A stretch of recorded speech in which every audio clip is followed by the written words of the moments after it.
temática en concreto, un repaso a las noticias de esta semana, que creo que han habido algunas de sumamente interesantes y que van muy conectadas con la temática que estamos presentando.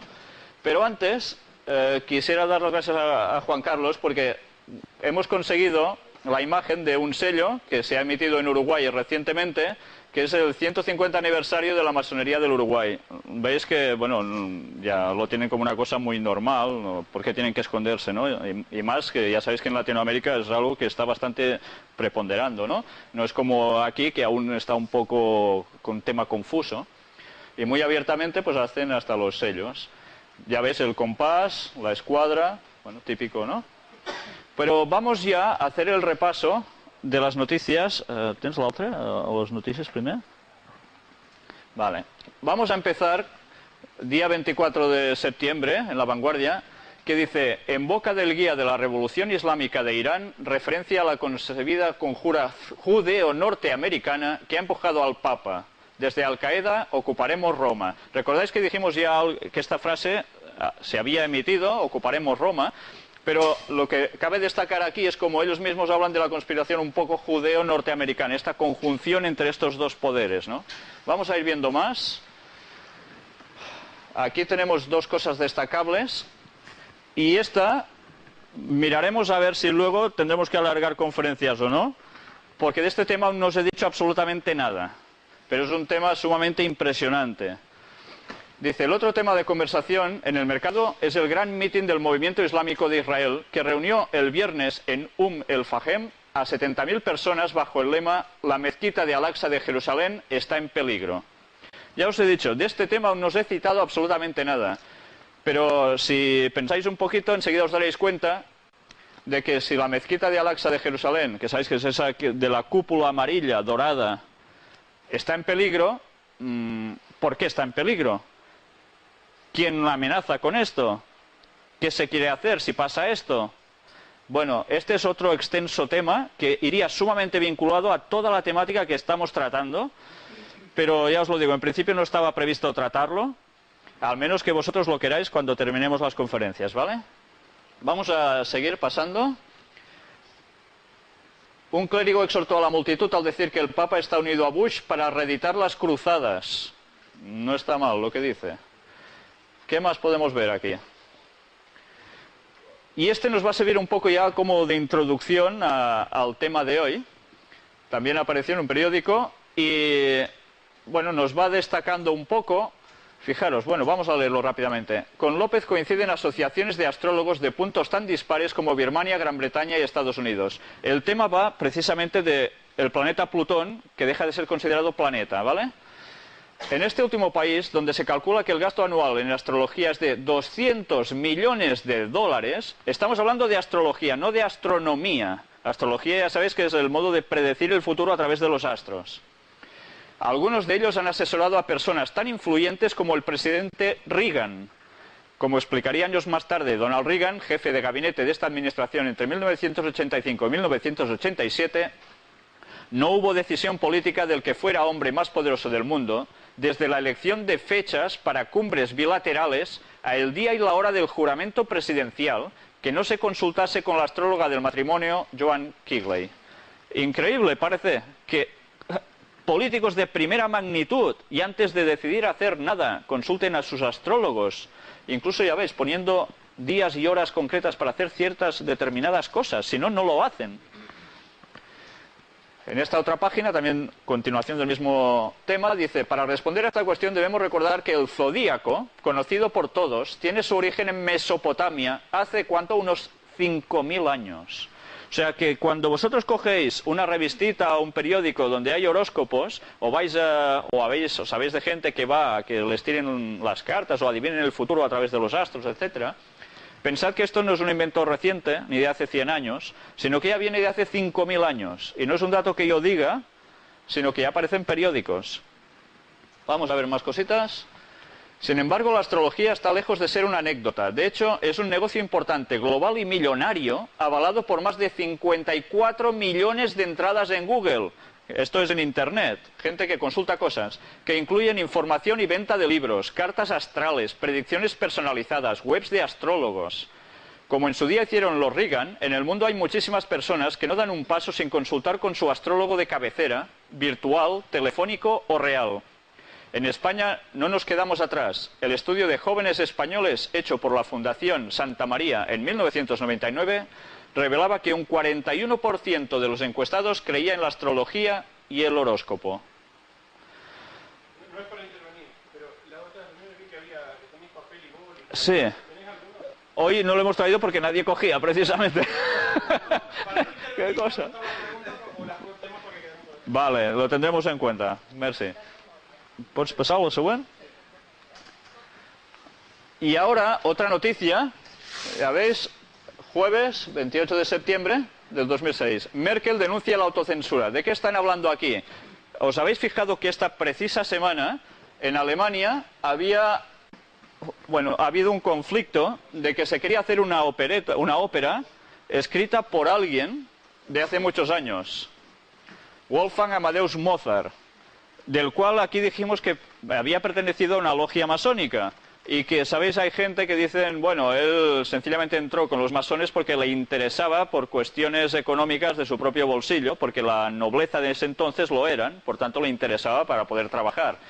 Pero claro, ¿qué interés podía tener una persona cualquiera en hacer una obra llamada Idomeneo, que sencillamente era el hombre contra los dioses? Y en la cual, en esta obra que se quería hacer esta semana en Alemania, aparecía uno de los actores con las cabezas en su mano de Buda, de Jesucristo, de otro personaje y Mahoma. Entonces, por miedo a que los fundamentalistas islámicos hicieran alguna desgracia, dijeron, pues no vamos a hacerlo. Claro, cuesta entender un poco por qué se prepara una cosa tanto y cuando ya está a punto entonces dicen que no, ¿no? Bueno, de esto podríamos especular mucho. Pero lo que está claro es que entonces Merkel, la presidenta de Alemania, ¿qué ha hecho? Pues decir, ¿cómo? ¿Nos vamos a dejar acuquinar? No, esto hay que hacerlo, porque si no sientan un precedente muy grave. Fijaros aquí, ponen una entrevista en el New Press, un diario regional de Hannover. La canciller federal, la democristiana Angela Merkel, calificó la anulación de Idomeneo de intolerable. Tenemos que tener cuidado con no dejarnos intimidar por el miedo a la violencia radical. No es tolerable una autocensura por miedo, afirmó Merkel. Pues si esta obra la van a tirar para adelante, bueno, lógicamente va a haber represalias, como pasó, y ahora lo vamos a ver, en otros precedentes. Fijaros si ha habido precedentes: Salman Rushdie, Tasmin Nasrin, Naguib Mahmoud, el Ballet de Béjar, el Gran Tamerlán, las caricaturas de hace aproximadamente un año y una serie de South Park que también aparecen temáticas conflictivas con el mundo del Corán.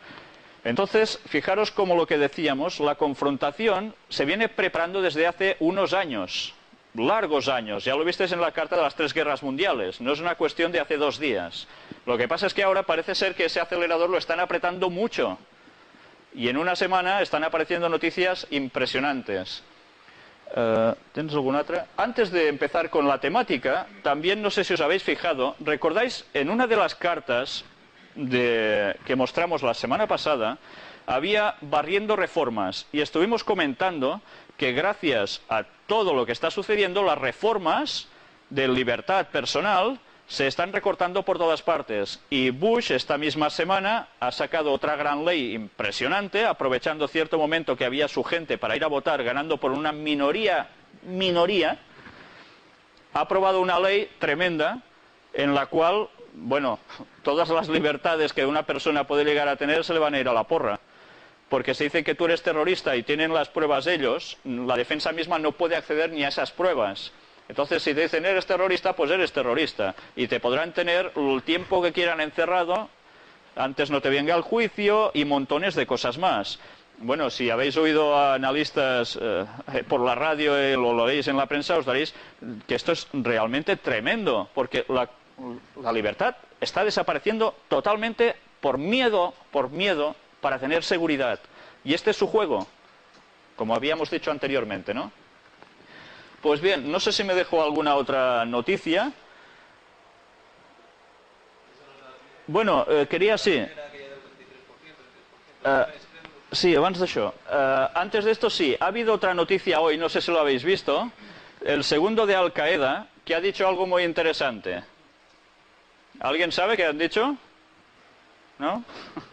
Bueno, pues ha dicho, entre otras cosas, se ha puesto contra Bush, le ha tratado de mentiroso, pero además se ha puesto contra el Papa y le ha dicho charlatán.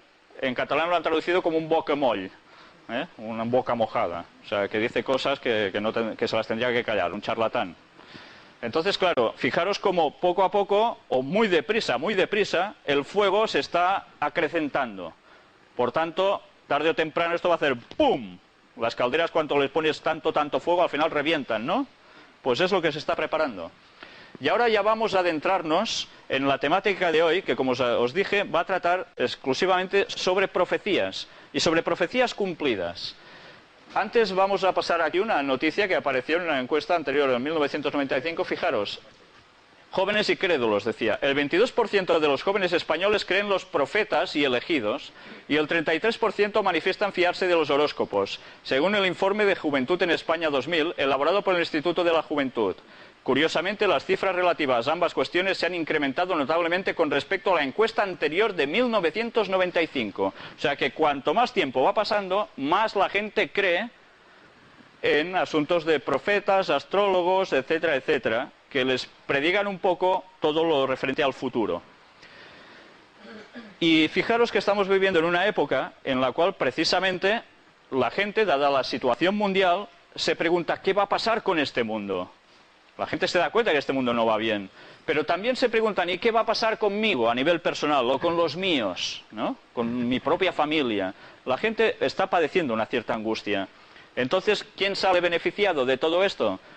Pues la gente busca soluciones. ¿Y dónde las va a buscar? ¿En la política? ¿En la filosofía? Ninguna de las dos vertientes puede ofrecer una solución. Entonces, fijaros cómo está. Incluso el propio Reagan, por poner un pequeño ejemplo entre muchos otros personajes, lo buscan en la astrología, en adivinos del futuro. Pero, ¿sabéis? Los videntes, que tenemos una imagen de una mujer con una bola, ejemplo característico de evidencia, también para saber si son muy buenos o muy malos se miden por porcentajes sus aciertos. ¿Sabéis? Los que están considerados sumamente buenos, entre ellos mismos lo comentan, tienen un porcentaje de acierto de entre el 20 y el 30%. O sea, esto quiere decir que tienen un margen de error de entre el 70 y el 80%, que es muchísimo margen de error. Y en cambio son los mejor considerados por muchísima gente. Y la gente más importante del mundo va a acudir a ellos. Pero, ¿no os gustaría encontrar a alguien que os diera el 100% de fidelidad absoluta en el cumplimiento de sus cosas? Claro, porque si encontramos a alguien que el 100% ¡pam!, lo acierta, rápidamente desestimamos el resto de gente que dice, bueno, pues esto lo acierto y el otro no. Vamos a intentar descubrir hoy si verdaderamente hay alguien que pueda ofrecer el 100% de exactitud en sus cumplimientos. Y para eso, ¿sabéis? No vamos a hablar ni de Nostradamus, ni del célebre San Malaquías, sino que vamos a hablar de los profetas que hemos venido tratando hasta ahora, que son los profetas bíblicos, que quizás son los más grandes desconocidos a nivel general, y que nos tendrán que demostrar si verdaderamente sus pretensiones de ser divinamente inspirados son ciertas o son un auténtico fraude. Y para eso tendremos que argumentar y demostrar con historia si eso se ha cumplido o no. Vamos a tratar de escritos que hace, por ejemplo, 3.500 años, algunos de ellos que estuvieron escritos. No estamos tratando de adivinos que se ponen hoy a consultar algo de futuro o hacer predicciones, sino de gente que incluso hace 3.500 años que existió. Otros, bueno, pongamos 1.500 años antes de Cristo aproximadamente, otros hasta el 100 después de Cristo. Estamos hablando de gente de hace como mínimo 2.000 años que existieron. Vamos a ver si sus predicciones realmente se han cumplido o son una auténtica bola, una trola. Pero, primero de todo, sabéis que hasta ahora, cada vez que os hemos enseñado un texto bíblico, lo hemos mostrado aquí, y vosotros lo podíais seguir, ¿verdad? Pues, antes os he dicho que no vamos a tratar ni de Nostradamus, ni de otros profetas o videntes, que no cumplen el 100% de garantía. Vamos a intentar encontrar los del 100%. Además, pensemos una cosa, hasta ahora todo lo que hemos ido mostrando sobre el aspecto de la masonería, luciferanismo, etcétera, etcétera, tiene plena vinculación con Nostradamus y demás personajes que el mundo en general está considerando como auténticos profetas a los que se les puede seguir su criterio. Como estas personas vienen del mundo de las tinieblas, del mundo de Lucifer, yo personalmente no los voy a tratar, sino que lo que voy a hacer es cernirme sobre estos otros que dicen que son inspirados divinamente. Y lo que hoy vamos a hacer es repartir unos libros, no sé si, no, para todos no hay, intentaremos que sea uno para cada dos, para que vosotros mismos busquéis los textos. ¿Sabéis? Hay gente que cuando coge una Biblia se asusta porque dicen, uy, esto a mí, qué miedo, ¿no? Pues lo hemos estado haciendo hasta aquí, que no os habéis asustado para nada de lo que hemos leído. Pues ahora vais a tener Biblias en vuestras manos. Y vosotros mismos vais a poder comprobar si lo que vamos a leer está escrito aquí o es un invento que me hago yo o que yo me he montado cuando lo veis aquí. Todas son iguales. Por tanto, cada vez que yo os diga un cierto texto de algún profeta, os voy a citar la página donde se encuentra. Las páginas las encontraréis, son unos numeritos que están en mitad del libro, más o menos, por arriba, si no recuerdo mal. Y os voy a decir el nombre del libro o del profeta, y así vos todos lo podréis buscar a la misma vez. Si vosotros abrís cualquier Biblia, veréis que está dividida en unos números gordos, que hay pocos, unos números más gruesos, y unos números más pequeñitos. Los números gruesos son lo que se llaman los capítulos, son unas subdivisiones que se hicieron, no por los propios profetas, sino muchos años más tarde, para poder encontrar más fácilmente los textos. Y los versículos igualmente. Los versículos son esos numeritos más pequeñitos que hay. Por tanto, cuando yo os diga un texto, os diré el capítulo, que es el número grande, y el versículo, el número pequeño, para que todos lo podáis ir buscando, ¿vale? A pesar de todo, si alguien tiene mala vista, también van a aparecer aquí, si no tenemos ningún fallo con la informática. Vamos a empezar con un texto de un profeta que pone en boca de Dios la pretensión de que solo Dios puede anunciar el futuro. El texto es Isaías capítulo 46, versículos 9 y 10. Es la página 542. Página 542. Supongo que el numerito está en medio, ¿verdad? De la página arriba. Vale. Pues así lo encontraréis más fácil. Página 542. Hoy tenemos luz adicional. Lectura buena. Bueno, ¿lo tenéis más o menos todos? Buscad el capítulo 46, que es el número grueso, versículos, numeritos pequeños, 9 y 10. Vamos a leerlo. Yo os lo voy a leer desde aquí, ¿vale? Vosotros podéis seguirlo en vuestras Biblias. El texto dice, según Isaías, acordaos de las cosas pasadas desde los tiempos antiguos, porque yo soy Dios, y no hay otro Dios, y nada hay semejante a mí, que anuncio lo por venir desde el principio, y desde la antigüedad lo que aún no era hecho, que digo, mi consejo permanecerá y haré todo lo que quiero. Como os he dicho, esto lo dice profeta Isaías refiriéndose a Dios. Él dice, nadie más puede adivinar el futuro. Dejaros de tonterías. Solo yo, Dios, puedo decir el futuro. Vamos a ver si esto es cierto o es solo una fantasmada. ¿Me entendéis? Una pretensión absurda. Para hacer esto, otros textos dicen que utilizó a profetas y apóstoles. Vamos a leer dos textos. Buscad la página 881. Página 881. El libro se llama Hebreos. Y el capítulo 1, versículo 1.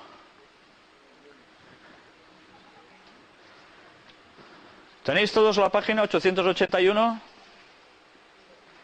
Hebreos 1.1. El texto dice, Dios, habiendo hablado muchas veces y de muchas maneras en otro tiempo, a los padres por los profetas. ¿Veis? Los profetas eran los utilizados, dice Dios, para dar su mensaje. Pero ¿quién más aparte de profetas en la antigüedad? Buscad otra página, la 870.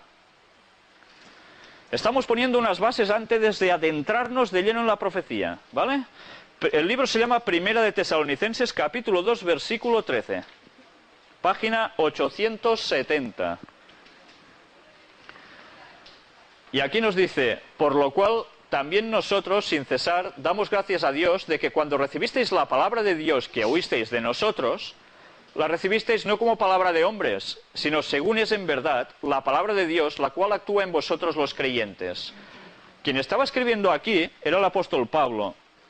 Por tanto, ¿a quién se utilizaba? Pues a profetas y a apóstoles, los discípulos de Jesús, ¿entendéis? Discípulos y otro apóstol, como era Pablo, que no era uno de los 12 que tenían su séquito. Pues como ya hemos puesto un poco las bases, vamos a decir un texto que aún puede parecer más una solemne tontería. Luego tendremos que comprobar si esto es cierto o no. El texto se halla en la página 878. Si buscáis vuestras páginas, 878. El libro es Segunda de Timoteo, capítulo 3 y versículo 16. Si no cabéis atrás, podéis iros aposentándoos como queráis tranquilamente, sin ninguna vergüenza. Este texto dice: toda la Escritura, refiriéndose a toda la Biblia, es inspirada por Dios y útil para enseñar, para redarguir, para corregir, para instruir en justicia. O sea que cuando estamos hablando teóricamente de un escrito profético bíblico, es inspirado por Dios todo, entero. No es un invento de nadie. Esta es la pretensión de estos profetas y estos apóstoles. Hoy tendremos que comprobar si esto es cierto, ¿vale? Y ahora ya empezaremos de lleno con la primera profecía que vamos a tratar hoy. La primera profecía es referente a Babilonia.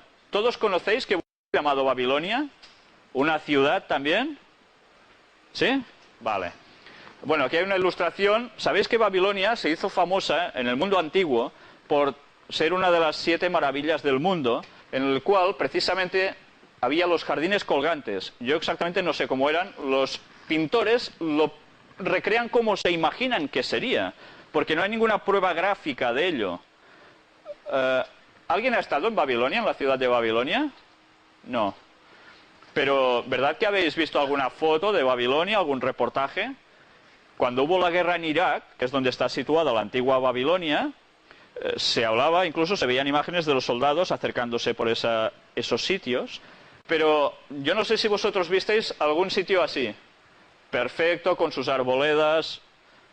Yo no lo he visto, pero eso tiene una lógica aplastante. No lo he visto porque Babilonia ya no existe como ciudad, existe como ruinas.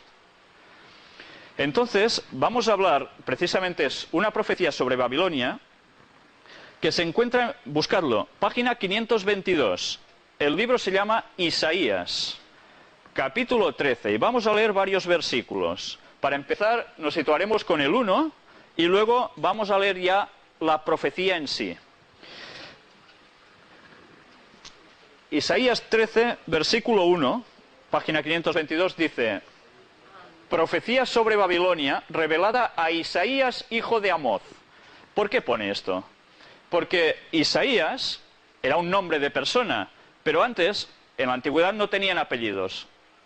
Entonces se tenían que hacer valer del nombre de su padre, de su progenitor, para saber quién era el que hablaba. O sea, no existía Isaías Pérez, ¿me entendéis? Tenía que ser, pues, Isaías, hijo de Amoz, que era su padre. Entonces, gracias a eso se va sabiendo en la cronología en qué fecha podemos poner a este señor en la historia. Pero antes de hablar un poco sobre Isaías, vamos a ver precisamente la profecía. Fijaros lo que pone aquí, del 17 al 22. He aquí que yo despierto contra ellos a los medos, que no se ocuparán de la plata ni codiciarán oro. Por cierto, ¿sabéis quiénes eran los medos? ¿Os suena de algo eso? Hubo un imperio llamado los medo-persas, ¿verdad? Que eran 2 pueblos que se unieron por parentesco y juntos crearon un gran imperio. Pues fijaros, aquí se habla de ellos. Yo os digo una cosa, este escrito, luego lo veremos, se hizo precisamente cuando Babilonia estaba en apogeo. O sea, que no estaba en declive para nada. Y en cambio, se le ocurre a un señor ponerse en problemas y decir, pues vais a ver lo que va a pasar con Babilonia. Y él dice, he aquí que yo despierto contra ellos a los medos, que no se ocuparán de la plata ni codiciarán oro. Con arco tirarán a los niños, y no tendrán misericordia del fruto del vientre, ni su ojo perdonará a los hijos. Y Babilonia, hermosura de reinos y ornamento de la grandeza de los caldeos eran los habitantes de Babilonia, será como Sodoma y Gomorra a las que trastornó Dios. Y que ya sabéis vosotros que se dice que Sodoma y Gomorra quedaron extinguidas por un fuego, ¿no? Un fuego divino. Nunca más será habitada, ni se morará en ella de generación en generación. Ni levantará allí tienda el árabe, ni pastores tendrán allí majadas, sino que dormirán allí las fieras del desierto, y sus casas se llenarán de hurones. Allí habitarán avestruces, y allí saltarán las cabras salvajes. En sus palacios aullarán hienas, y chacales en sus casas de deleite. Y cercano al llegar está su tiempo, y sus días no se alargarán. Yo no sé si os ponéis un momento en la piel del profeta. Imaginaros que este señor, que además era judío, está en una tierra extraña, cautivo, y encima no se le ocurre otra cosa que inventarse que esa gran ciudad y ese gran imperio, básicamente la ciudad, en concreto la cita él, va a quedar hecha añicos. A ver, si vosotros pronosticáis algo así, en un sitio donde la realeza manda con plena autoridad, lo más seguro es que os ejecuten, pero vamos, seguro. Tenéis todos los números para terminar mal. Y en cambio estos señores, en caso concreto Isaías, no se le ocurre otra cosa que soltar esta profecía. Buscarse problemas, ¿verdad? Pues bueno, vamos a ver una cosa. Isaías, bueno, esto no era su foto, porque en esos tiempos no habían cámaras fotográficas, estos son cuadros. Isaías vivió entre los años 740 al 701 antes de Cristo. Fijaros que estamos hablando de muchos años. ¿Y sabéis cuándo cayó Babilonia? ¿En qué año? 538 antes de Cristo. Fijaros qué margen de diferencia entre el momento en que el profeta pronostica y el hecho pasa. Pero cuidado, él anunció el hecho, pero anunció muchos detalles concernientes a ese hecho, detalles que se tendrían que cumplir sobre esa profecía. Si cogemos un poco de historia, los medos, precisamente, fueron los que se levantaron contra Babilonia. En la próxima reunión incluso vamos a tratar en profundidad cómo hicieron el tomar Babilonia, porque es bastante interesante. Y ahora yo quiero contaros un relato de qué encontraron los arqueólogos cuando llegaron a las ruinas de Babilonia. Pues se encontraron precisamente con el problema de que los trabajadores árabes no se querían acercar allí. ¿Sabéis por qué? Pues porque la llamaban, yo no sé si lo pronuncio bien, vosotros me corregiréis, Mutjelibe. ¿Es correcto? Seguro que no, mire, pronunciado por mí seguro que no. Bueno, que traducido es la derrocada, o sea, es derrumbada totalmente. ¿Y por qué no se querían acercar allí? Este señor era un asiriólogo llamado Layard. Después de visitar el emplazamiento de Babilonia en el año 1845, hizo una descripción detallada entre la que se encuentran los siguientes párrafos. Esto es lo que escribe este señor. Y recordad mientras leemos esto lo que habéis leído en vuestros textos, ¿vale? 1845 escribe: montones informes de escombros cubren por muchas hectáreas la superficie del terreno. Por todas partes se ven fragmentos de cristal, mármol, cerámica y ladrillos con inscripciones, mezclados con aquel suelo salitroso y blanquecino, originados por los restos de antiguas moradas, y que impide y destruye la vegetación, haciendo del sitio de Babilonia un lugar desolado y un horrible desierto. Los búhos, los cuales son de una variedad grande y gris y se hallan a menudo en grandes bandadas, surgen de los escasos matorrales, y el inmundo chacal acecha entre los surcos. El montículo estaba lleno de grandes huecos. Penetramos en algunos de ellos y los hallamos llenos de osamentas y de huesos de animales recién devorados. Un olor inmundo e intolerable salía de aquellos restos repugnantes, así como de las galerías convertidas en cavernas de fieras que se habían abierto paso a las galerías por la parte superior del montículo.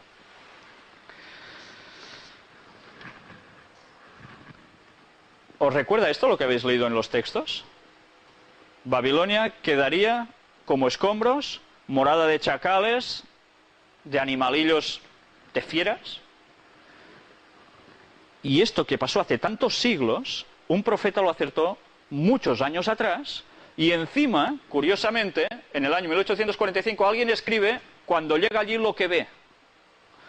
Pero cuidado, ya veis que Babilonia como ciudad se ha vuelto a reedificar. ¿Vuelve a existir Babilonia como tal? No, sigue habiendo las ruinas. El texto decía que nadie más va a vivir allí. O sea que si a vosotros ahora se os ocurre ir y poner allí vuestra casita, vais a tirar esta profecía por tierra. Yo me pregunto, ¿por qué después de tantos años aún nadie lo ha hecho? La profecía, si es cierta, se va a seguir cumpliendo. ¿Entendéis? ¿Vosotros seríais capaces de hacer un pronóstico con esta precisión absoluta? Yo no. Si vosotros tenéis este don, enhorabuena, porque os vais a forrar. Y ahora vamos a tratar otra profecía que no tiene desperdicio y que yo cuando la conocí me llamó muchísimo la atención. ¿Habéis oído hablar de Tiro? ¿Os suena Tiro?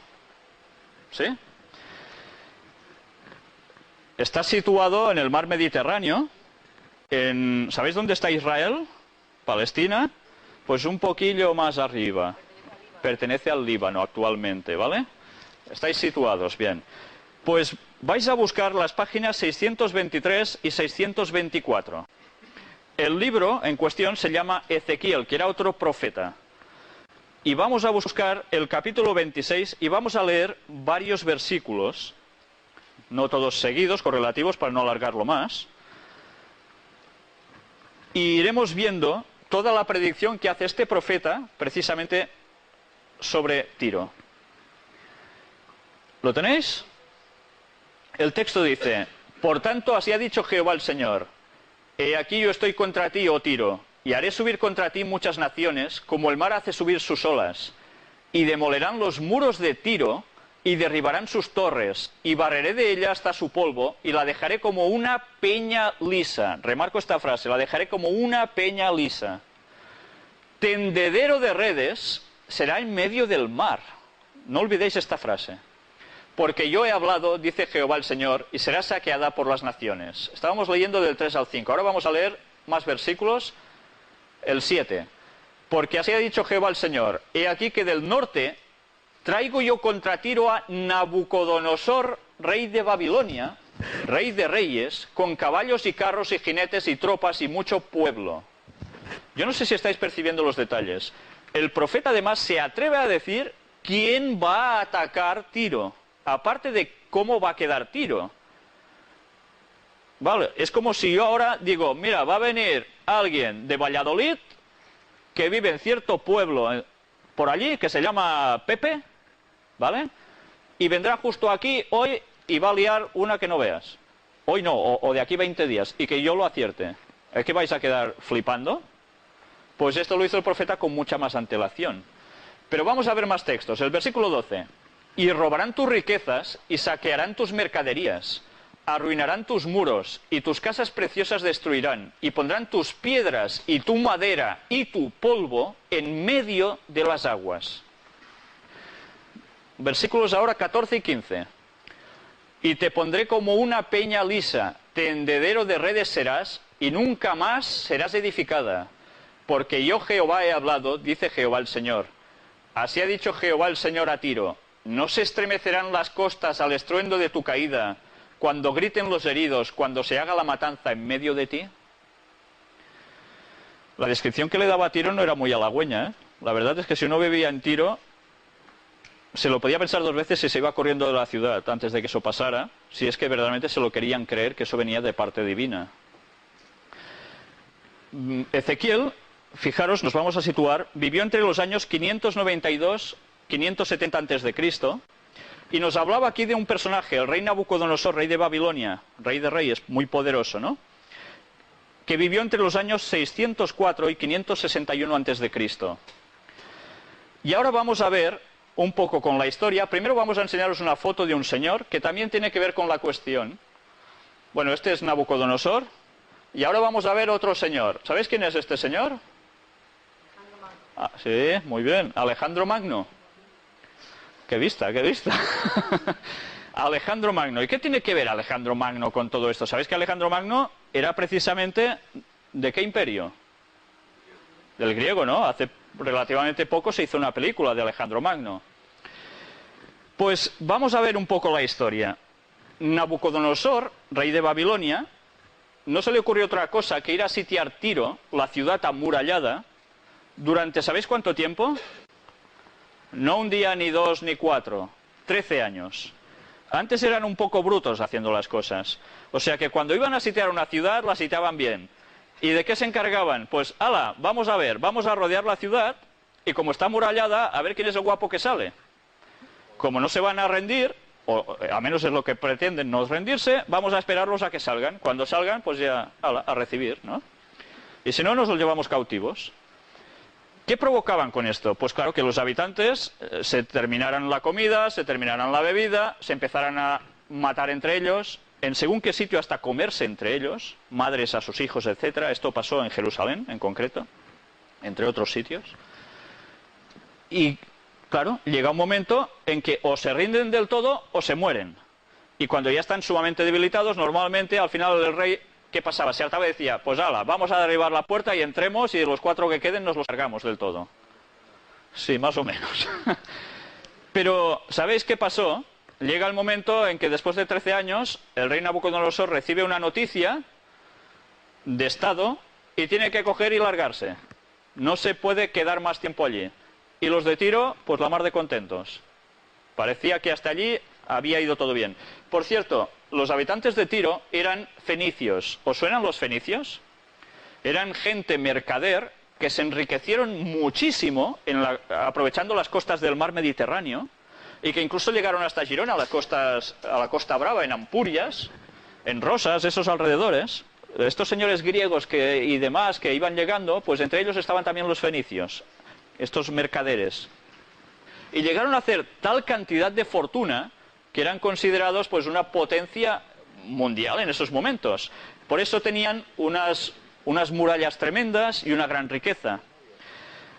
¿Y sabéis qué hicieron? Los habitantes de Tiro aprovecharon también, mientras estaban el rey Nabucodonosor sitiando, a pasar por ciertos sitios, aparte sin que los vieran, y en una isla que estaba a menos de 1 kilómetro de distancia, empezaron a construir otra Tiro. O sea que nadie se enteró y ellos iban haciendo otra Tiro. Y con el paso del tiempo, va pasando el tiempo, llegan 2 siglos y medio después, las tropas de Alejandro Magno. Y Alejandro Magno, que por esas cosas parece que no le gustaba mucho esa metrópoli rebelde, dijo, vamos a hacer una cosa. Como ahora todos se han ido a la isla y viven allí, vamos a coger toda la ciudad que está en la costa, la vamos a destruir. ¿Y qué vamos a hacer? Claro, hasta allí no vamos a llegar a esa isla, nos tendremos que mojar un poco los tobillos, ¿no? Pues ¿qué haremos? Todos los escombros que tengamos los vamos a ir poniendo desde la costa hasta la isla, haciendo un malecón. ¿Sabéis qué es un malecón? Viene a ser como un paso más o menos ancho o estrecho, depende de cómo se mire, en el cual se puede juntar un sitio desde un extremo hasta el otro. Y ellos hicieron esto, hicieron como diríamos, un puente, por decir algo, ¿no? Montando todo un camino.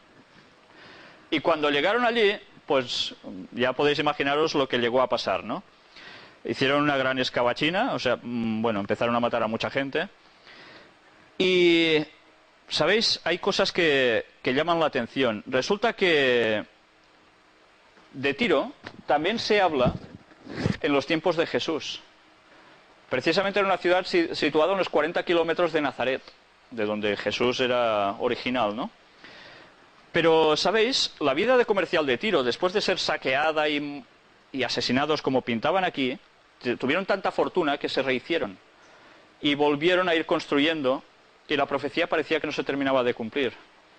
Pero llega un momento en que empiezan a derribarlo todo, llega incluso a ser saqueada e incendiada por orden de Pescenio Níger, este señor que veis aquí, en el año 193, porque precisamente se habían puesto en contra de otro personaje, que era Séptimo Severo.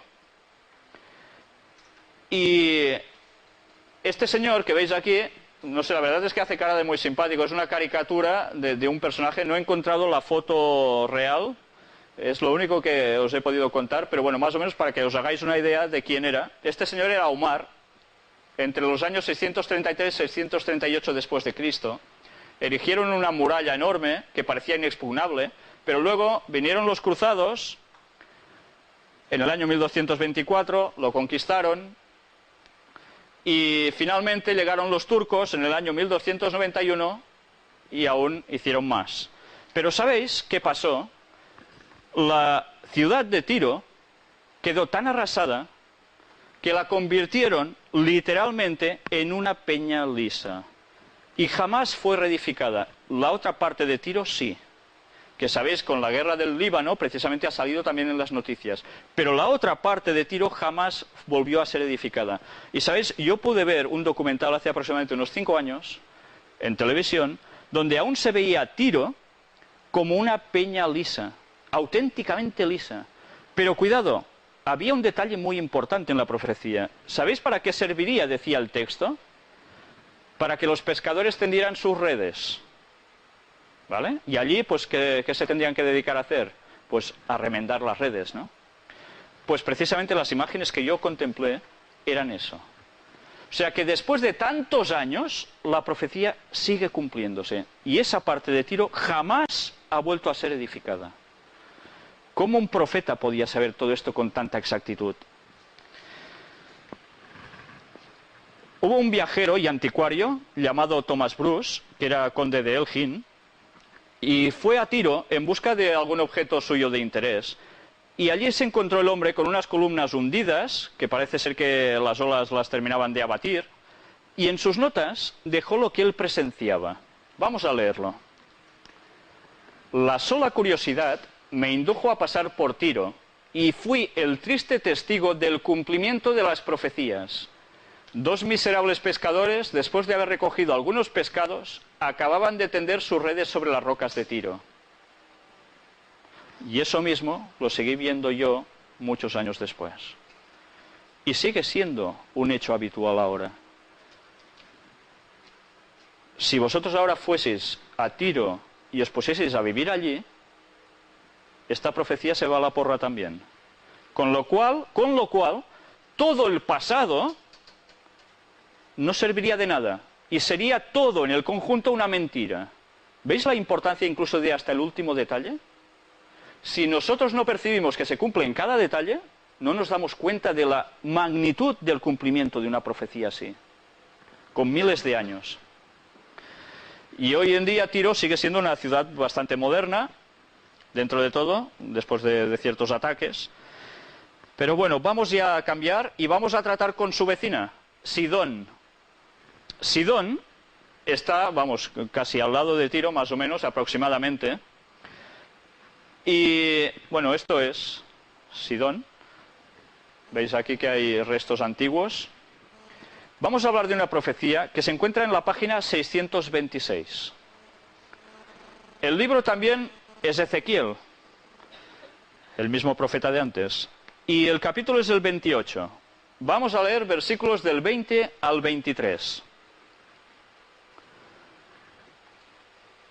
Dice el texto: vino a mí palabra de Jehová, diciendo: Hijo de hombre, pon tu rostro hacia Sidón, y profetiza contra ella, y dirás: así ha dicho Jehová el Señor, he aquí yo estoy contra ti, oh Sidón, y en medio de ti seré glorificarán que yo soy Jehová, cuando haga en ella juicios, y en ella me santifique. Enviaré a ella pestilencia y sangre en sus calles, y caerán muertos en medio de ella, con espada contra ella por todos lados, y sabrán que yo soy Jehová. ¿Veis un detalle distinto aquí? ¿Alguien puede percibir un detalle distinto de esta profecía a la que hemos tratado sobre Tiro? ¿Dice aquí en algún momento que Sidón va a desaparecer como ciudad? ¿Que va a dejar de ser habitada para siempre? ¿Lo veis? Yo no lo veo, ¿eh? Pues vamos a ver cómo precisamente esta diferencia entre dos ciudades vecinas se sigue cumpliendo hoy en día. ¿Sabéis? Vamos a hacer un poco de historia de Sidón. Resulta que Sidón pasó por numerosísimas batallas y ha sido así durante todos los siglos. el rey Cambises de Persia, este señor que aparece en un bajorrelieve, conquistó aquella ciudad en el año 526 a.C. En el 351 a.C. fue destruida durante una revuelta y sufrió precisamente un gran derramamiento de sangre.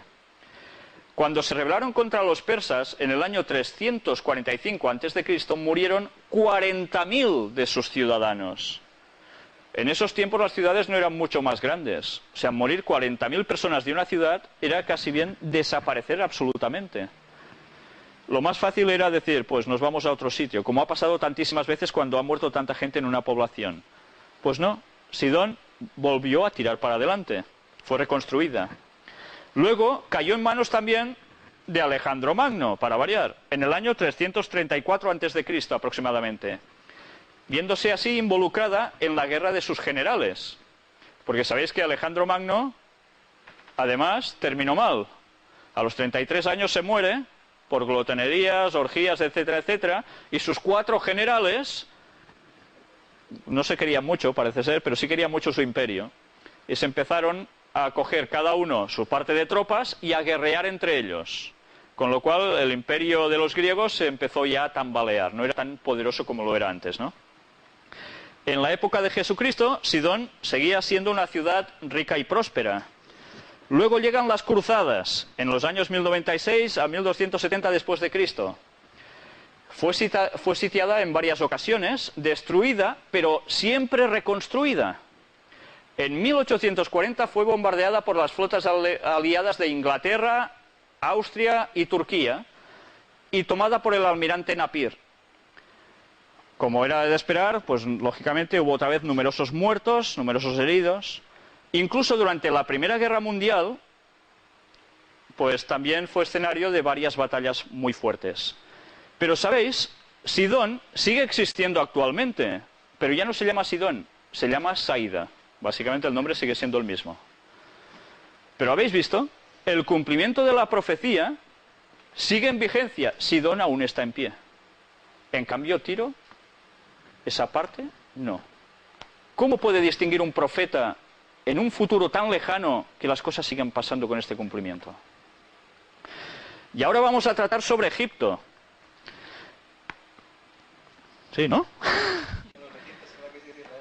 Ah, vale, sí, es verdad, gracias por el apuntaje.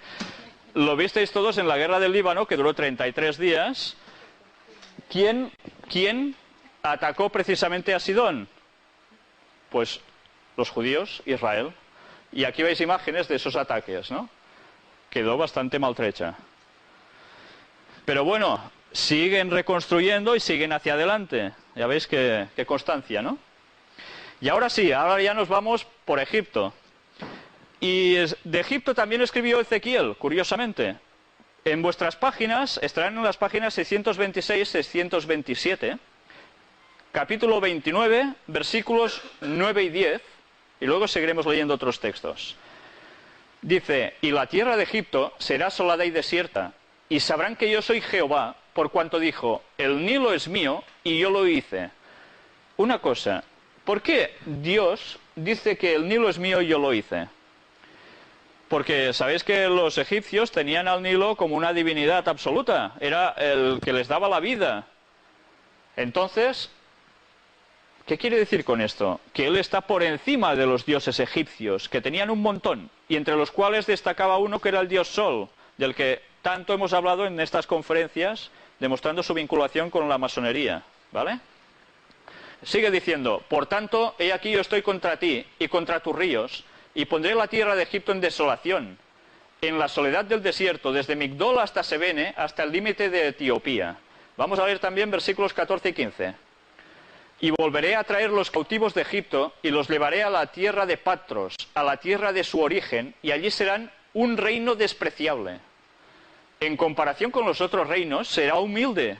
Nunca más se alzará sobre las naciones, porque yo los disminuiré para que no vuelvan a tener dominio sobre las naciones.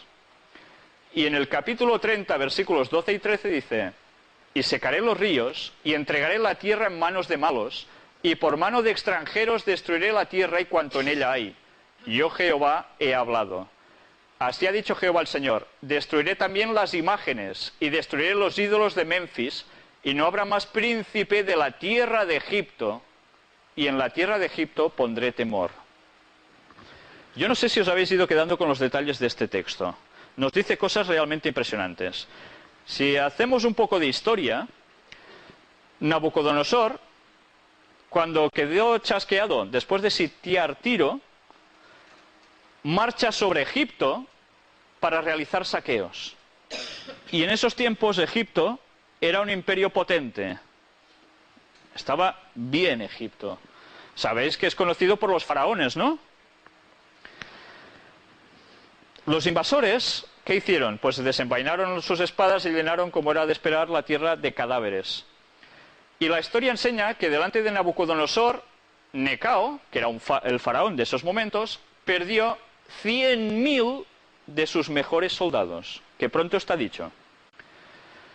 Y el faraón, ¿qué tuvo que hacer? Pues le entregó al monarca babilónico, ¿a quién? A su hija Nicrotis.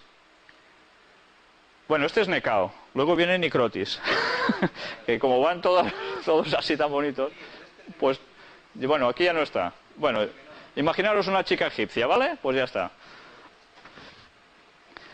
Pero, ¿sabéis? La venganza de Nabucodonosor contra Egipto no llegó a su culminación, sino después de la muerte de Ezequiel. Ezequiel pronostica algo y se muere, él no lo ve, pero después que él se ha muerto, eso se cumple. No es fácil hacer eso, ¿eh? Cuando surge un impostor llamado Amasis, Nabucodonosor se apresuró a efectuar una batida en Egipto en el año 567 a.C., 3 años después de la muerte de Ezequiel. ¿Cómo podía saber eso, Ezequiel? Pero, ¿sabéis? Las predicciones de Ezequiel respecto a la suerte de Egipto iban mucho más allá de sus días. Anunció la última invasión asiática del Nilo, llevada a cabo por los persas, estos señores que veis aquí, y la forma como serían destrozadas las divinidades de Tebas, que supongo que esto lo habéis visto en más de un reportaje documental, también de Zoán y de Memphis. Por tanto, la desolación de ese país fue pronosticada. Y, curiosamente, Egipto, que llegó a ser el granero del mundo, queda sellado con una expresión: la tierra de Egipto será asolada y desierta. ¿Qué es Egipto actualmente? ¿Con qué lo relacionáis, Egipto? Arenas, unas ciudades, alguna en concreto, el Cairo, bastante grande, el resto, bastante miseria y ruinas, por tanto, turismo. ¿Entendéis? Pues, cuando estas profecías se pronosticaron, Egipto era un imperio superpoderoso. ¿Cómo podía saber el profeta todo esto? Aquí vemos imágenes de esculturas enormes. Estas imágenes son las que decía el profeta que serían abatidas. Y aquí las tenéis. Son ruinas. Y el pueblo de Egipto, ¿qué es actualmente? ¿Se enorgullece sobre otra nación? Dijo que nunca más se pondría por encima de las otras naciones. No podrían chulear de nada. Porque ¿viven de qué? De turismo. Por eso cuando los fundamentalistas atacan a los turistas, temen de que no vayan turismo, y si no va turismo, Egipto se hunde, porque están viviendo básicamente de esto. Pero claro, vamos a hablar un poco de los presidentes de Egipto. Yo no sé si os habéis fijado en el texto, pero decía que no habría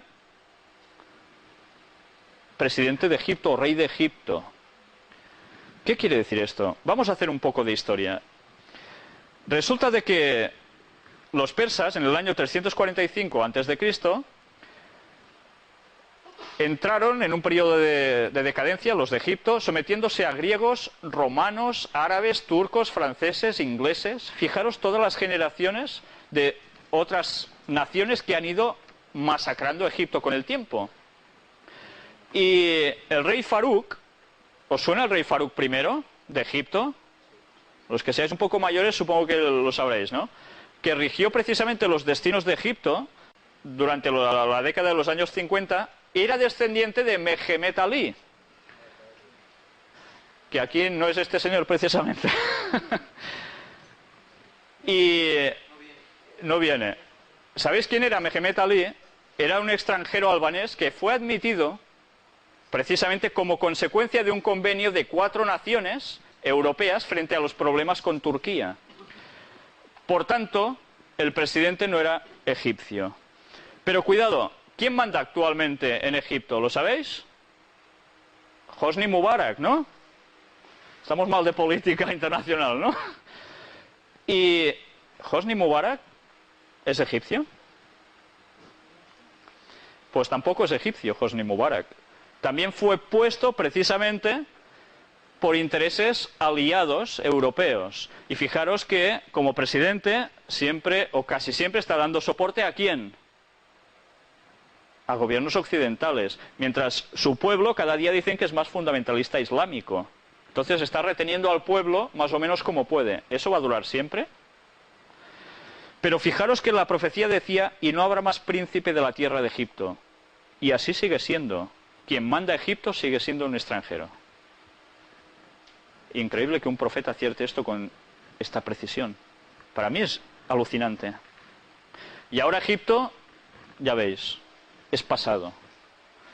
Aunque también en otra profecía de la cual vamos a hablar, no hoy, tiene una cierta importancia. Por tanto, quedaros con el nombre de Egipto, ¿vale? Porque en esa otra profecía sí que nos concierne a nosotros. Estas no nos conciernen a nosotros, de hecho, ¿verdad? Son profecías del pasado, salpican un poco el presente, pero de hecho a nosotros no nos tocan. En las que vamos a tratar posteriormente, sí.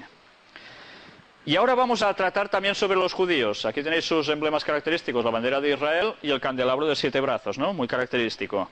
Buscad en vuestras Biblias página 163 y 164. Sobre los judíos también había pronósticos. ¿Vosotros normalmente veis en historiadores que hablen mal de su propia nación, que la pongan a morir, que hablen pestes de ellas? Eso no es lo normal. Cuando cogéis escritos de historiadores, hablan grandes cualidades de su nación, pero de los otros no tanto. Pero curiosamente, en el caso de los judíos, en los que se dicen que eran profetas, sí que hablan cosas buenas, pero muchísimas veces, y más en estas profecías en concreto, ponen a los judíos fatal. Pero fatal.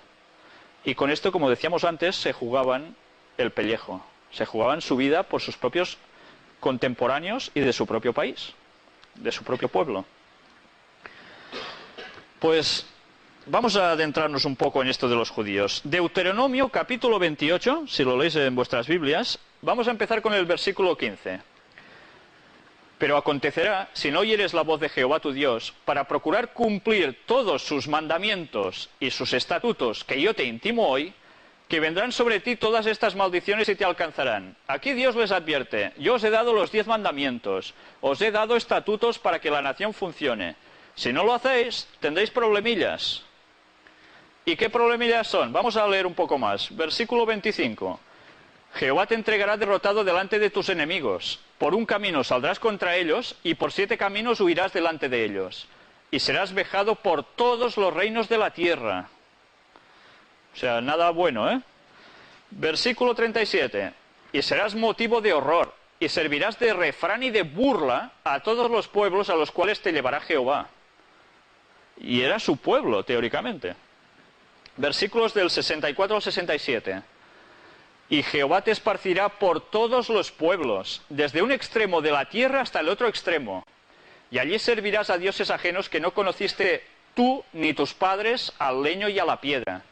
Y ni aun entre estas naciones descansarás, ni la planta de tu pie tendrá reposo, pues allí te dará Jehová corazón temeroso, y desfallecimiento de ojos y tristeza de alma. Y tendrás tu vida como algo que pende delante de ti, y estarás temeroso de noche y de día, y no tendrás seguridad de tu vida. Por la mañana dirás, ¿quién diera que fuese la tarde? Y a la tarde dirás, ¿quién diera que fuese la mañana? Por el miedo de tu corazón con que estarás amedrentado, y por lo que verán tus ojos. Esta profecía fue escrita por Moisés en el año 1500 antes de Cristo. Estamos hablando de una profecía escrita hace 3500 años sobre su pueblo, los judíos. ¿Y los judíos hicieron caso de guardar los mandamientos de Dios a nivel general? No. ¿Y pasó lo que describía el profeta? ¿Sigue pasando lo que describe el profeta aquí? Si hacemos un poco de historia, nos damos cuenta de que los judíos tuvieron que hacer una diáspora, salir huyendo de su tierra, porque eran atacados, eran masacrados. Y en esa diáspora se van por todas partes de Europa, de África del Norte, y con el tiempo van llegando a todas partes del mundo. Y los judíos están extendidos por todo el mundo. ¿Pero por qué? Porque se quedaron sin su tierra, ¿no?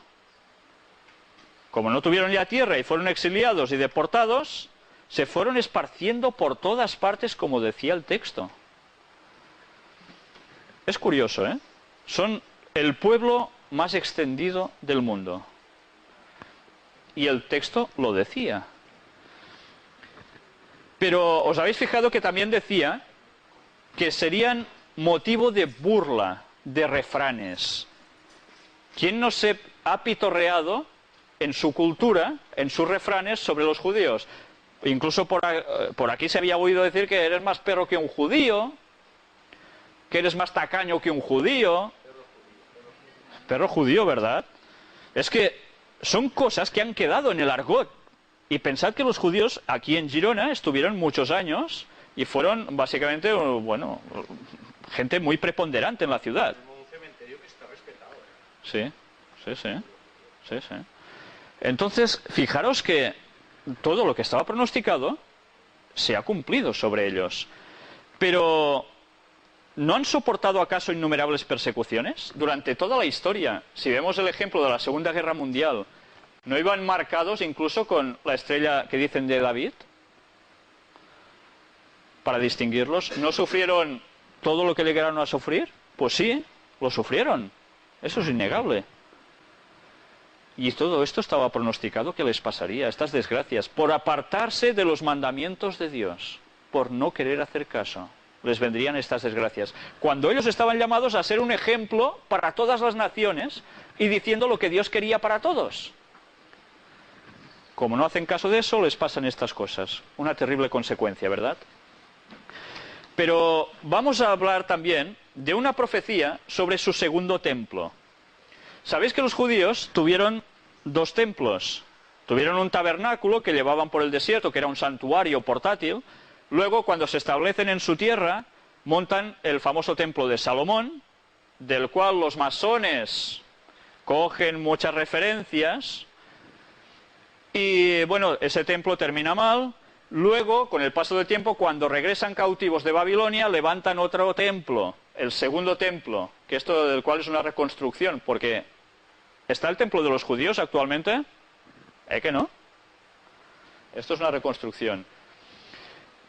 Y en esos tiempos de la época de Jesús, hubo un señor llamado Herodes, que para gozar del favor del pueblo, fomenta, ayudando económicamente mucho para la reconstrucción y quedar un templo realmente impresionante, muy bonito, pues parece ser que fue una auténtica maravilla. Pero resulta que aparece un personaje en la historia llamado Jesús, que todos habéis oído hablar.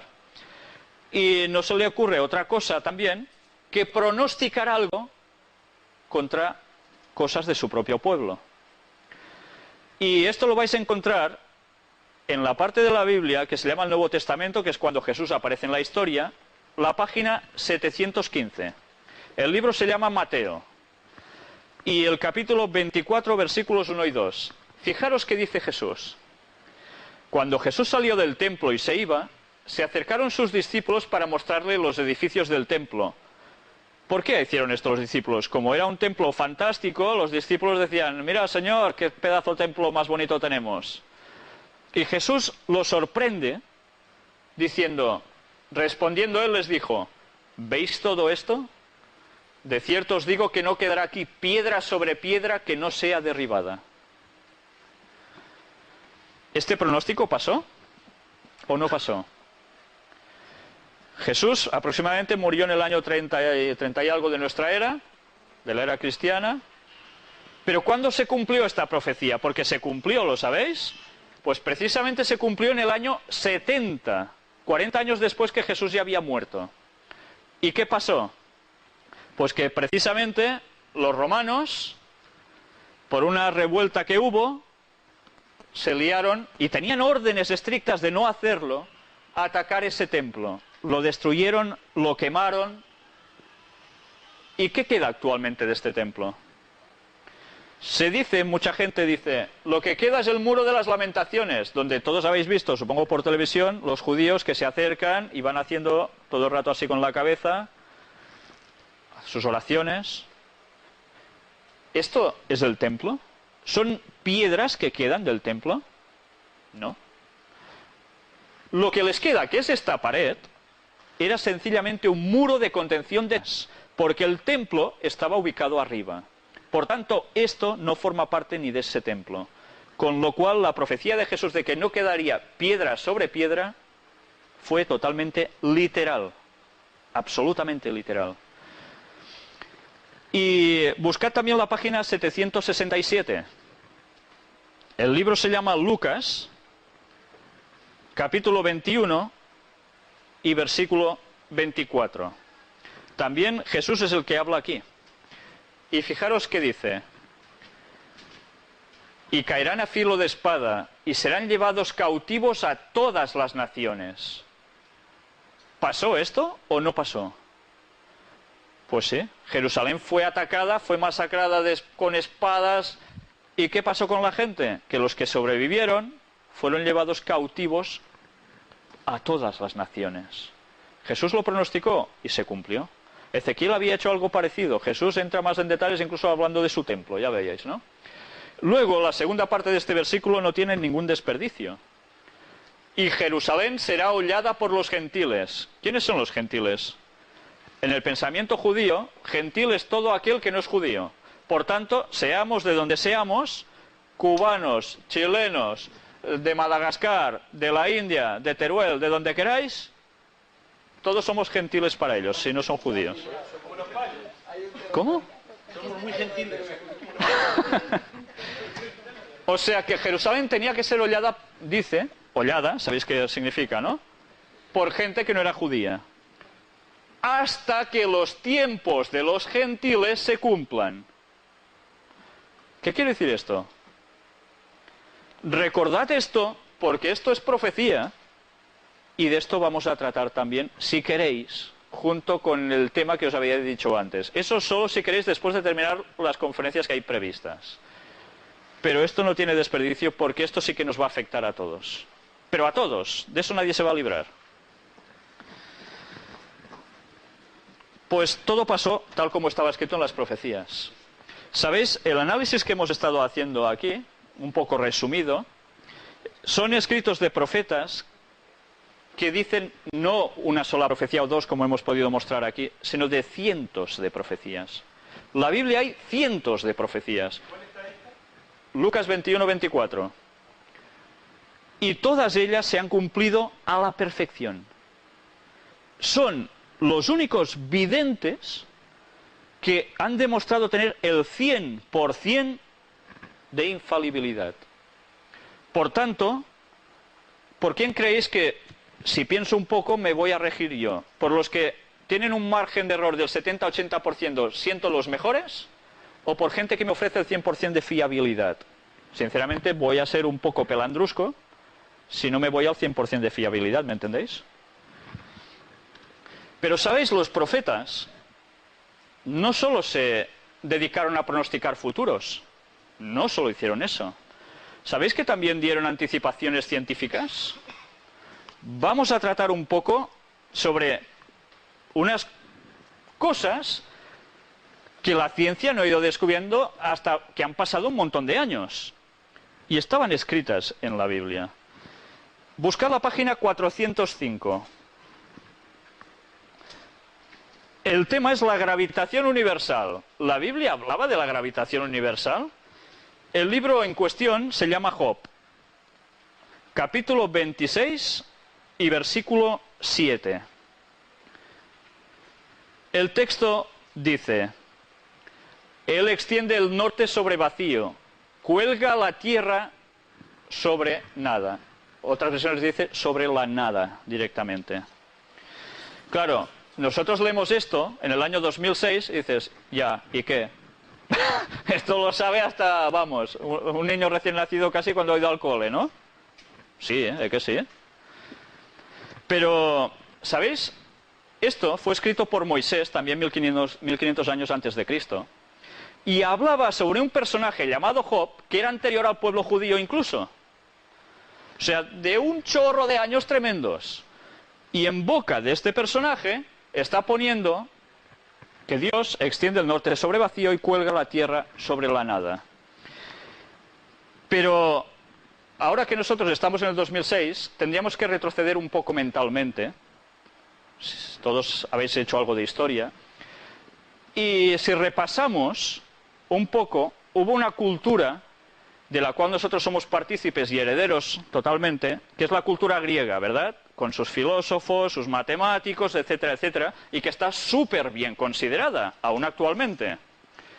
Pues los griegos, que eran los señores tan listos ya en esas épocas de Sócrates, Platón y compañía, ¿sabéis qué decían? ¿Sabéis cómo se aguantaba la tierra, según ellos? Por un tío cachas, súper fuerte, llamado Atlas. Y soportaba el peso de todo el mundo, ¿eh? Muy fuerte debería ser el muchacho, ¿eh? Debería entrenar mucho más que nosotros, ¿eh? Pues esta era la cultura griega, la mejor que ha conocido la historia, se dice. Otras culturas decían que se sostenía sobre pilares, ¿vale? La Biblia, 1500 años antes de Cristo, decía que la Tierra colgaba sobre la nada, por tanto nos habla de la gravitación universal. Es curioso, ¿eh? Pero vamos a ver más cositas. El número incontable de estrellas. A ver, vosotros ahora, también, que habéis ido a colegio, también decís, ¡buah, las estrellas no se pueden contar! Y algunos, no sé si vosotros lo habéis hecho de pequeños, y quizás no de tan pequeños, salís al campo y decís, 1, 2, 3, 4, mira esa. Y empezáis a contarlas un poco así, ¿no? Pues no habéis sido los primeros que han hecho este intento, ¿eh? No habéis sido los primeros.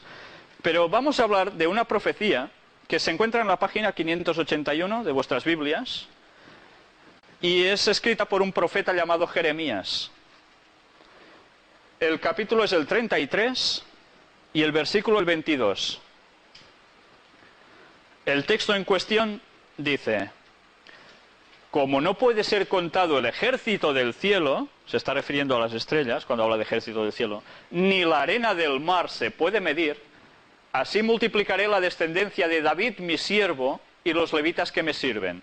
Está hablando sobre el pueblo judío, que sería un pueblo numerosísimo, pero para ejemplo, para muestra un botón, le dice al pueblo Dios, como no puede ser contado el ejército del cielo.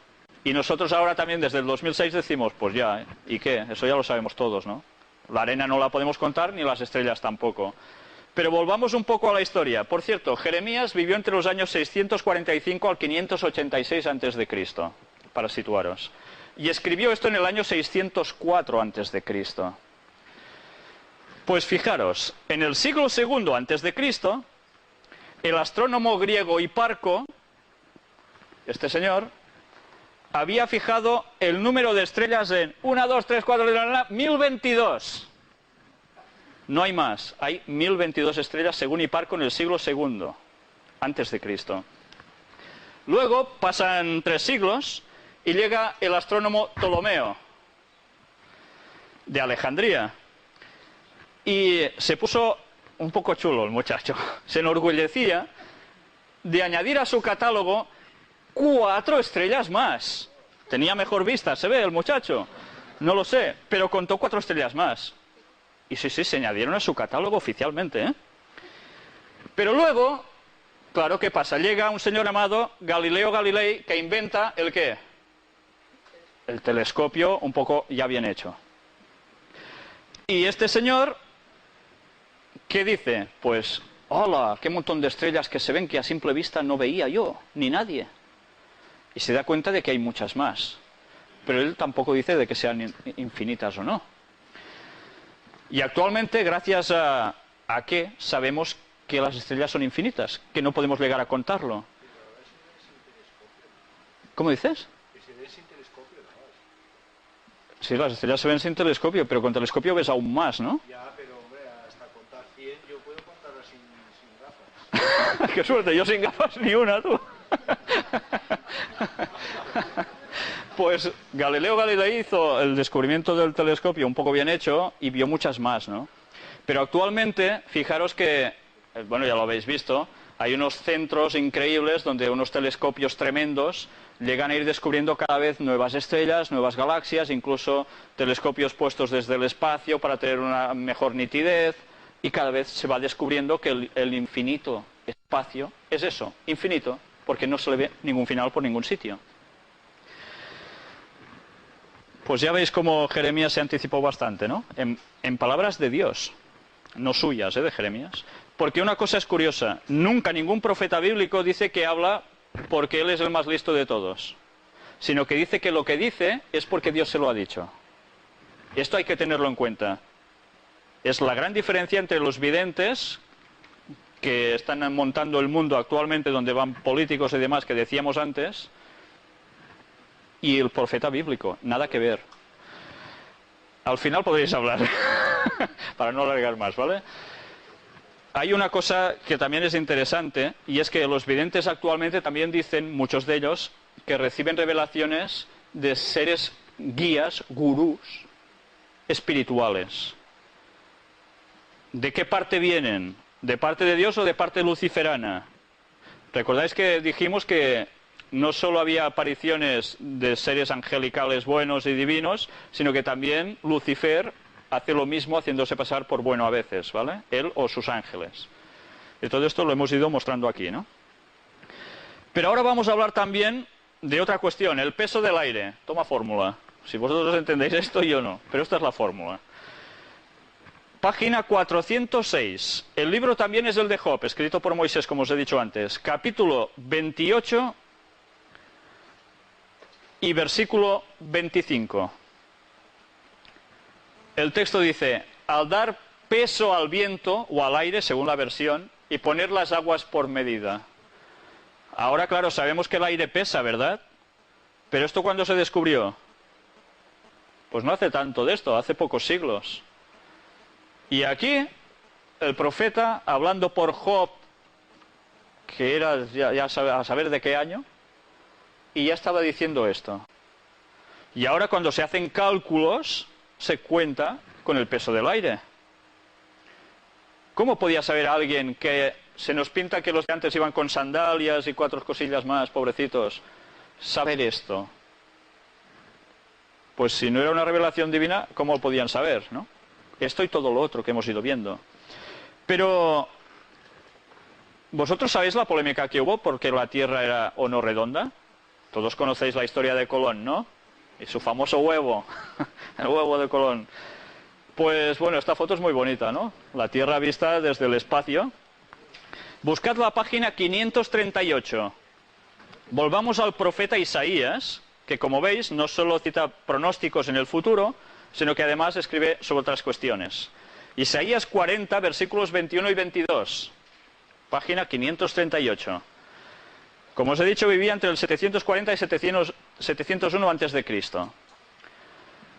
¿No sabéis? ¿No habéis oído? ¿Nunca os lo han dicho desde el principio? ¿No habéis sido enseñados desde que la tierra se fundó? Él está sentado sobre el círculo de la tierra, cuyos moradores son como langostas. Él extiende los cielos como una cortina, los despliega como una tienda para morar. ¿Qué dice el versículo 22? Él está sentado sobre ¿qué? Sobre el cuadrado de la tierra, ¿no? El círculo de la tierra. Bueno, pues vamos a hacer un poquillo de historia. Vamos a ver. En la Edad Media, ya lo sabéis que se creía que la tierra era plana. Recordáis que en Galicia hay el Cabo Finisterre, en el otro extremo de España, y los marineros decían, uy, este mar puede ser terrible, pero claro, allí se termina.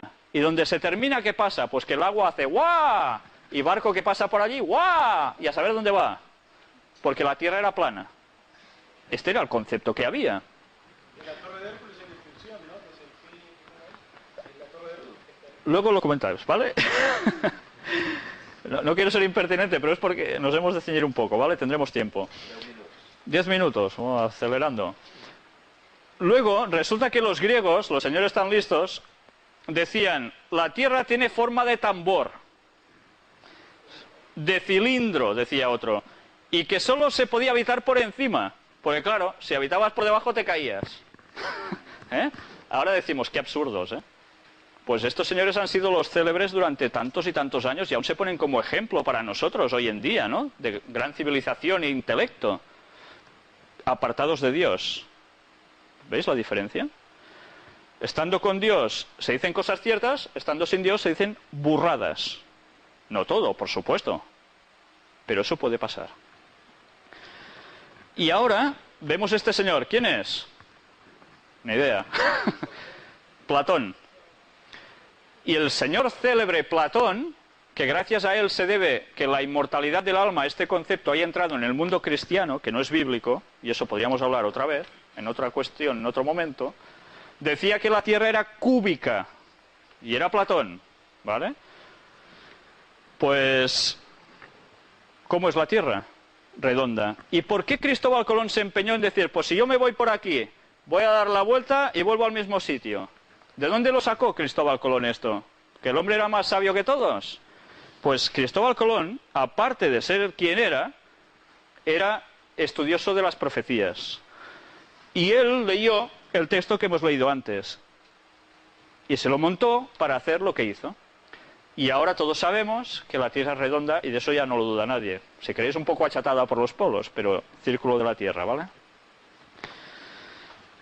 Entonces, concluyendo, podemos decir que de profecías podíamos tratar muchísimas, solo nos hemos concernido a las ya cumplidas, y quizás podéis decir, bueno, pero claro, estos son historias pasadas, pero era necesario, entiendo yo que era necesario, tratarlas, porque si comprobamos que esto no son tonterías, que se han cumplido, y con un margen de error tremendo, un margen de años tan grande, y con una exactitud tan impresionante, que ahora pienso yo, ¿y si estos profetas han escrito profecías de hoy?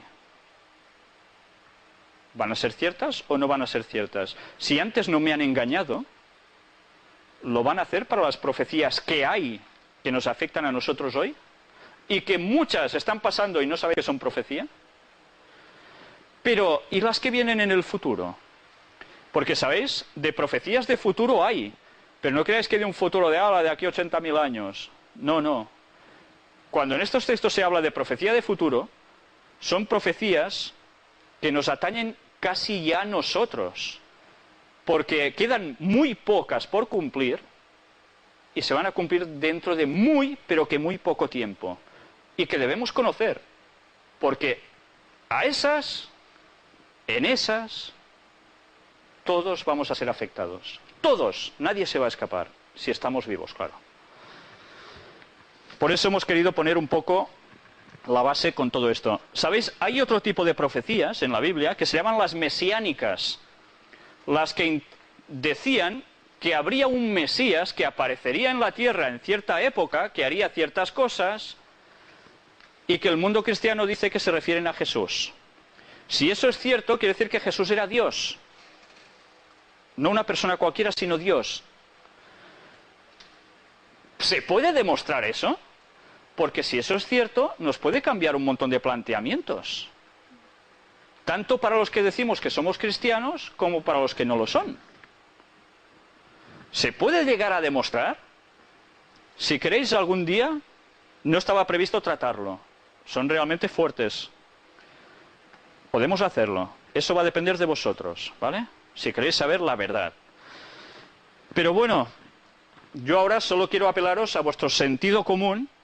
Y si hasta ahora lo que habéis visto es verdad, os incito a pensar, ¿no será verdad todo lo que va a venir también si se puede empezar a demostrar?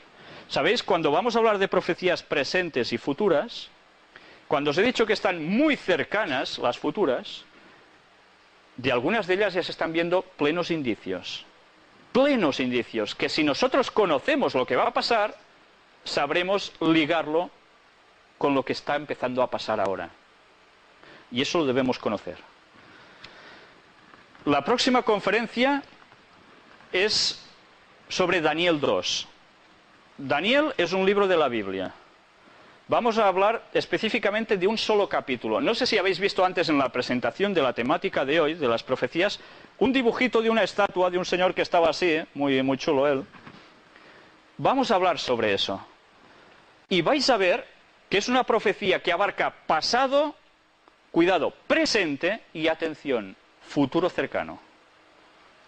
Y es quizás, para la gente que empieza a ponerse en profecías, una de las más tremendas que hay para darse cuenta de que no todo pasa porque sí. Esa es la estatua que os decía en cuestión. Gracias. Por tanto, aquí termina el asunto. La próxima reunión ya va a ser de profecías que se están cumpliendo ahora. Y si podemos ya, también hablaremos de las futuras. ¿Vale? Ahora damos paso ya a quien quiera hablar. ¿Se ha acabado la cinta? Quedan 4 minutos de cinta. Tenemos micrófono para que podáis intervenir y todo. Ahora no quiero, vale. Y si queréis formular alguna pregunta que no os atrevéis a decirlo en público, lo queréis pasar por escrito, también la semana que viene, si queréis, lo respondemos, ¿vale?